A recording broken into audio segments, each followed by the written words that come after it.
Welcome back to WMAY's coverage of Glenwood Titan football. Joining us now, head football coach of the Glenwood Titans, Coach David Hay. And Coach, congrats on the victory against Jacksonville last time out. One of the things I noticed, week 2, there were some younger guys made some big catches for you offensively. Guys like Randall, Workman, as well as Baxter. Talk to us about the progression you've seen these young guys make from week 1 to week 2. Yeah, that was a big step that we realized we'd really sort of scattered the ball out more than we had in week 1, and getting more people involved is always good.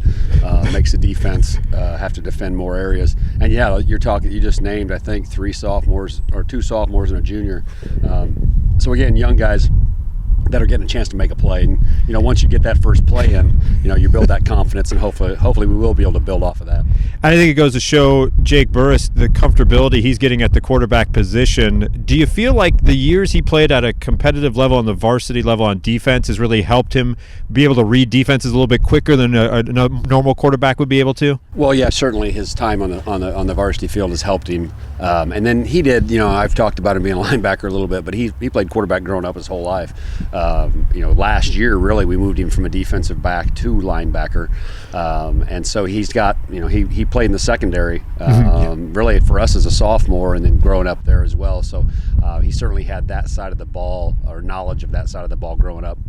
You talked a little bit after the Jacksonville game about some of the adjustments you made defensively at halftime. Take us through maybe the process of what you start to see on the field, and then how do you put those adjustments in place and implement them as you go into a second half of a game? Yeah, well, they were an option football team, and so they're expecting they're going to read a certain guy on the end of the line, guys who's first support, and we wanted to change some of those things up. We had a plan to do that at some point in the game. If things had not been going very well, it probably would have come in the second quarter, but instead we changed it up at halftime, which was kind of the plan to do that and just give them a different look, and really just changing from our even front to more of our odd front, and it gives them a different look, makes those linemen think, and defensively we're really about trying to make those high school teenage linemen think, and that's really one of our goals. You got SHG this weekend with no playoffs, no championship at the end of the tunnel. Does this game become a little bit bigger than some of the others possibly? Well, historically, I don't know if you get a regular season game much bigger than Glenwood Griffin. Yeah. I've been in a lot of them, been in all of them since 1994, and they're almost always, they are always big games. So I don't think that a lack of a postseason is going to be something that we're going to need to make a big deal out of it. It's 2 schools that just know each other very well, been playing for a long time, and the communities are very close, and you get to go compete against one another, and so that in and of itself makes it a big game.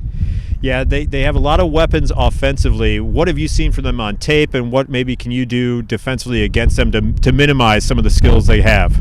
Well, I think the number one thing we have to do is tackle well. I think the first guy there has to tackle, has to get, can't let go, can't miss, and give them space. They're a senior-dominated team. They have most of their team back, most of our team left, and this is their year. They've got all those kids back with a lot of experience, and we're growing. But we fully intend on going over there and playing football and going right at them. I mean, you can't go about it any other way. Yeah. I know that you can talk about rankings and you can talk about the roster and all the guys they have. We're just going to come out swinging and see how things go. Love that mindset, because as much as we talk about skill guys and the media and stuff, it's really one in the trenches. And when it comes to a game like this, how much does a player like Hunter Dees on your defensive line set the tone for the rest of that unit? Yeah, so you just named a guy on our roster who has all that experience and is a senior, and all these seniors now playing in April are, they're closer to being college guys than they are. So they're almost all that much bigger and stronger, and also more mature. And so he's definitely going to be a big deal for us, and he is every week. What have you seen from SHG defensively? Have they been mixing up fronts? Is it a standard front that they go to on a normal basis? What do you see from them defensively? Well, they're big and they're physical. I mean, I think it's probably less about their front and the way in which they play. They play really aggressive. They play really hard. Like I believe we do as well. And they're gonna pursue to the ball hard. They're going to pursue the ball hard and come try to be physical with you and try to handle you up front. The last couple of years, obviously, we've handled that very well. We hope to again.